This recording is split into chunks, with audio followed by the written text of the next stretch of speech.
Welcome to Our Girl Relationships. We talk about the problems people face in their day-to-day lives. Let's start with the video. I found out about my husband's affair purely by luck. And thank the heavens because I don't know how long he was going to fool me. He bought me a new ring on my birthday that was too loose for my size. I asked him for the receipt so I could go in and get it exchanged, but fortunately, he had left a bag with the receipt in it at his office. I asked him to bring it home the next day, but it must have slipped his mind. He apologized and offered to get the ring exchanged by himself, but I told him I can wait a little longer.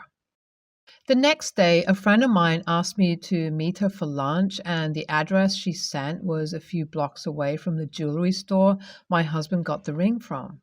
I absolutely hate going outside more than what's required, so I decided to go over to my husband's office and pick up the receipt on my way to meet my friend. I usually call him or leave a text before going into his office, but luckily that day his phone was switched off. Thinking that even if I don't find him there, I can always just grab the bag and leave, I went over. That's how I ended up seeing my husband having an affair with his assistant. It was lunch hour, so they were walking out of the building as I was going in.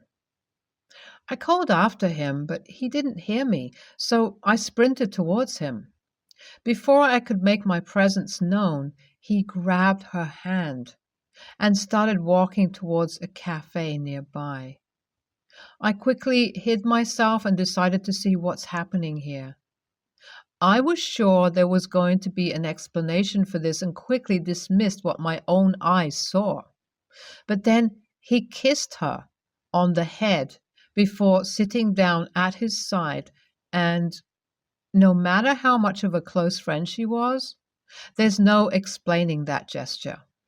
The whole time they had lunch, he was holding her hand, and the intimate gestures were hard to ignore as innocent actions. I did record the whole thing on my phone, but I came back home soon after. The shock of finding out the truth about something I had no inkling about was very hard to process. That night, I confronted my husband while he kept denying everything. When I showed him the video, he said he just has an intimate bond with his assistant and it's nothing I should worry about. The blatant lie was an insult to my intelligence, and that was like a slap to my face. I always thought he loved and respected me, but in that moment it felt like I'm seeing our whole relationship through someone else's perspective. I was blind all that time to not notice the signs, and now that it's been almost more than a month, I can remember small details that were clear red flags. After he refused to accept that he's having an affair, I decided to take him to court. I wanted a divorce and told my mother-in-law about this. In my 8 years of marriage, my in-laws have always been the kindest to me. Not once did I find myself being uncomfortable in their presence. I trusted them, just like I trust my parents, and ended up telling mother-in-law about what's going on in our married life. And she sympathized with me. When I told her about how I caught them, she started consoling me and saying how I am wronged and her son should have known better. She said she'll have a talk with him, and I don't have to worry about anything. But no way was I going to settle for her having a talk with her son. I told her how I've already made up my mind and there's no going back now. I even showed her the video as proof. Instantly, her whole demeanor changed about my situation. She said I can't divorce him or defame him in any way. She said I should understand that affairs are very common statistically and marriages don't break over it. In her eyes, it was just a mistake that he wouldn't repeat, but for me, it was the first and the last strike. She started laughing at me for even suggesting I'm going to file a case for adultery and told me to not overestimate my power. She said, if I tried going down this road, she'll make sure they destroy me in court. That's how I knew blood indeed runs thicker. I left the house after seeing the true faces of my in-laws. I've been living with my sister since then and looking for an apartment. I contacted the same lawyer that my mom hired during her divorce and filed a case against my husband. The video was submitted as evidence and everything was going smoothly until I found out that my in-laws were indeed serious about playing dirty in court. They paid someone to pretend as my ex and say that I'm the one who was having an affair. It was a play to discredit my adultery claim and to get out of paying me alimony. The worst part is that the guy they paid was actually one of my closest friends, so there were pictures of us together that weren't fabricated. I knew he was having financial problems, but never expected him to betray me like that. The court gave another date to present the counter-argument, and I had to beg my friends to be witnesses and help me out by telling them how my friendship with the guy was only a friendship and nothing more. The divorce proceedings have yet not concluded, but we were able to prove that my in-laws lied and harmed the legal proceedings by submitting fake evidence. The court filed another case against them and they were sentenced to 6 months in prison and a fine of $1,500 for contempt of court. My friend who helped them by lying was sentenced for 4 months in prison, a fine of $2,000, and community service for civil perjury. This happened yesterday, and I was so overwhelmed with all the emotions that I couldn't help but break down in front of my 4-year-old daughter. She might still be a kid, but she understands that crying is a sad thing. And since then, she's been asking me, why am I crying, and why is Daddy not here to give me a hug? I don't know how to explain to her what her parents are going through, and that's why she still doesn't know about our divorce. She thinks we're visiting her aunt for vacation, and her excitement for meeting her cousins has so far helped to distract her from asking me why Daddy isn't coming to visit too. But yesterday was a disaster, and now she knows something is wrong. Children can be very perceptive at times, and I can see it on her face how she's sad for me. Yet I cannot bring myself to tell her what's going on. Am I the a-hole here? Should I try to explain to her the truth or keep stalling the matter until she's big enough to understand? I feel like if I tell her, she'd lose her innocence. Am I being a bad mother here? I decided that we needed to have a talk with our daughter.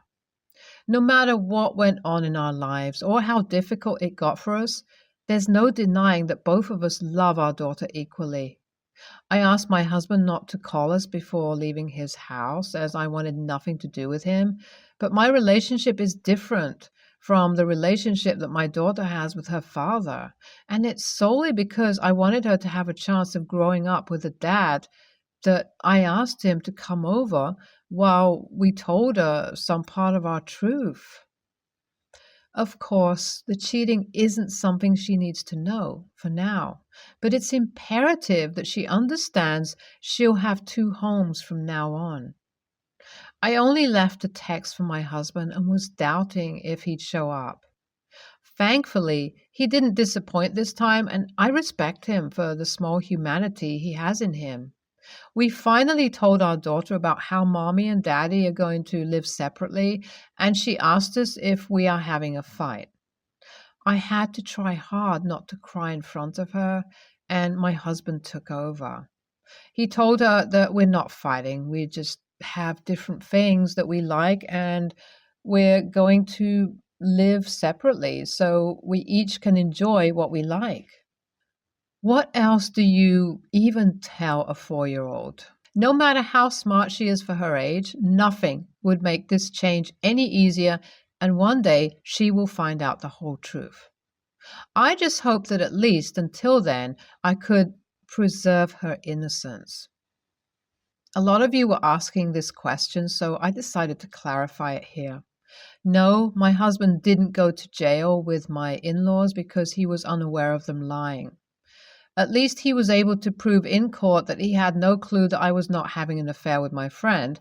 In his own words, my in-laws told him that they hired a PI to dig up dirt on me, and he found out about my non-existent affair. Being the a-hole that my husband is, he jumped at the first chance of blaming this all on me and didn't question his parents even once. Although I still have my doubts, considering how he was well aware of my friend group, he was able to convince the judge that he's innocent and thus avoided punishment for being an associate. Last 8 months have been the longest of my life, and I sincerely wish no one has to go through this experience. The custody battle was a nightmare, and the main reason for the divorce procedure to drag out for so long. My husband was willing to give me a very high alimony along with half of his assets as long as I let him have a majority of parental rights and only got visitation rights for myself. No way in hell was I willing to let him win that easily, so I fought hard against that. My not having a job was a huge factor in the beginning, but I was able to get a job a few months ago and the salary was high enough that being able to provide for her care wasn't that great of a factor in the decision making. It was decided in the end that I'll have my daughter for the weekdays while she goes to stay with my husband during weekends. We live close by, so traveling isn't a problem, and I'll have to be happy with this arrangement for now. I'm just glad that the divorce is finalized and I can start moving forward in my life. NTA, not the a-hole. It's hard sometimes to tell your kids the reality, and you should take your time with that.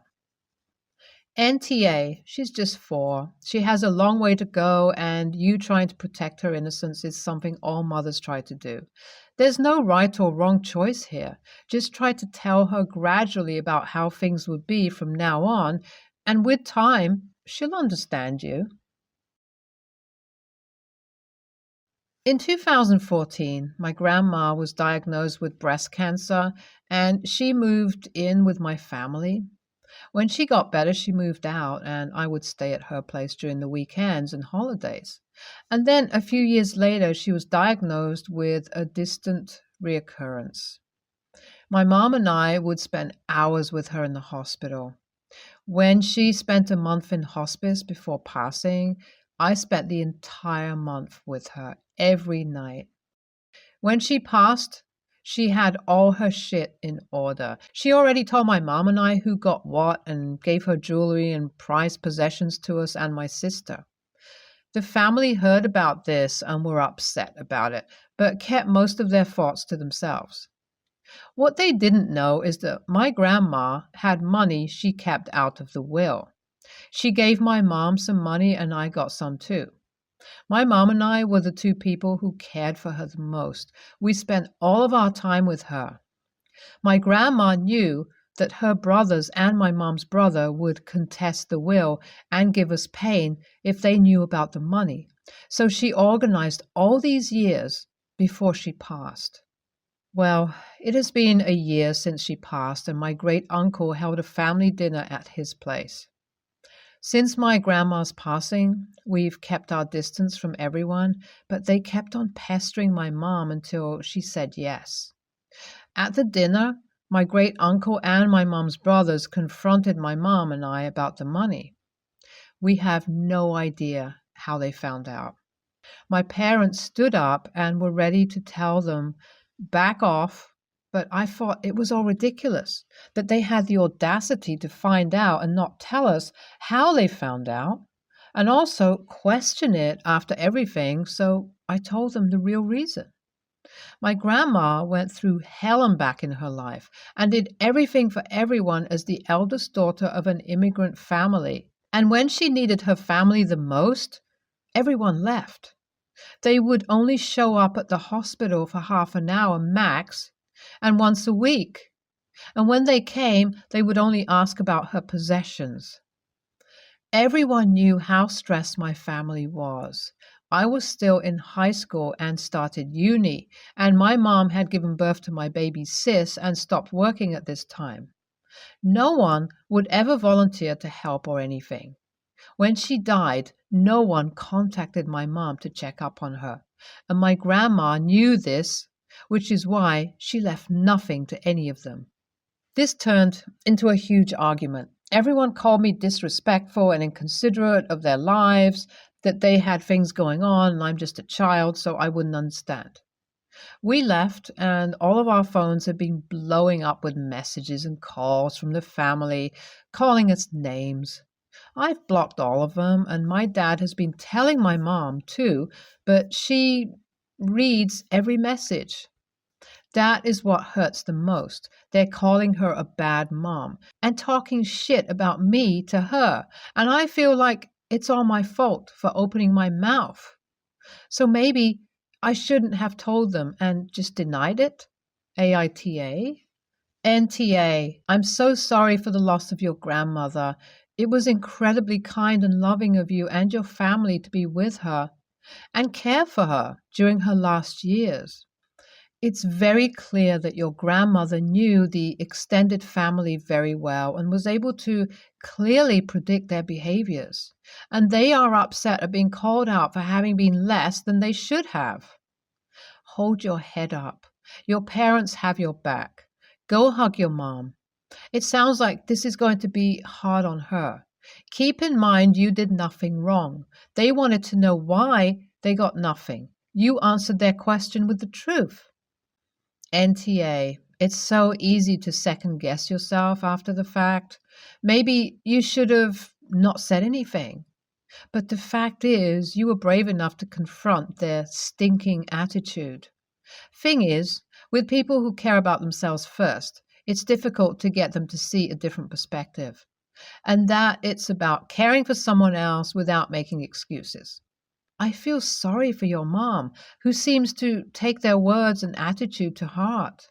Maybe you could apologize for the consequences that you weren't able to predict. But no, you're not the a-hole. Your uncaring relatives are. I, 14 male, bought a phone 3 weeks ago after doing garden work, buying groceries for neighbors, etc. This entire process took 6 months. I wouldn't say I'm spoiled because I pay for most of my stuff. But anyway, I could finally buy a phone. So a friend and I rode our bikes to our local shop where I bought the phone. After a few minutes of counting the money, we were good to go. So we rode back to my friend's house to set up the phone. My dad was proud of me for working by myself to buy a new phone. He taught me the value of money at a young age. But my mom was disappointed that I bought a phone instead of new books for my school. After a week of having the phone, I almost accidentally set fire to my kitchen. The phone was in my room, but it had nothing to do with the situation. But I just accepted the punishment. My mom asked for my phone, so obviously I gave it to her. She lent it back to me a few days later. Ever since then, she has been taking my phone over small mistakes. Tripped because of an untied shoelace. It's the phone's fault. I was tying my shoelaces, but my phone was next to me. Missed one chord while playing the piano. It's the phone's fault. I was using the phone before I started playing. Getting one wrong answer on the math test. Guess what? It's the phone's fault. I got the phone the same week I took the test. I was confused about it, so I asked her, "Why are you taking my phone from me if you did not pay for it?" She took my phone again. I took the phone back. So ever since then, I walk to my friend's house to keep my phone in a safe. 3 keys locked with all his other valuable belongings. So I ask again, am I in the right or in the wrong? I will gladly accept any YTAs or negative feedback. NTA, your mother does not seem to hold respect for you. She is doing what a middle manager would do if you dared question them, bullying you to make you never even dare to disobey any order she could give you in the future. Yours is not a long term solution since she can pressure you in different ways than taking away your phone. If your father is on your side, ask him to mediate because this is the only thing which could help.